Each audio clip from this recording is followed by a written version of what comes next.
Hello students, here is the question. 2,4 DNP test can be used to identify. So this is a factual question.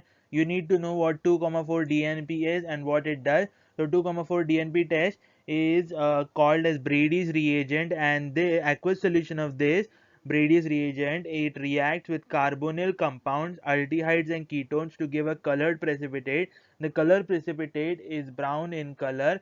That precipitate can be again obtained by using filtration.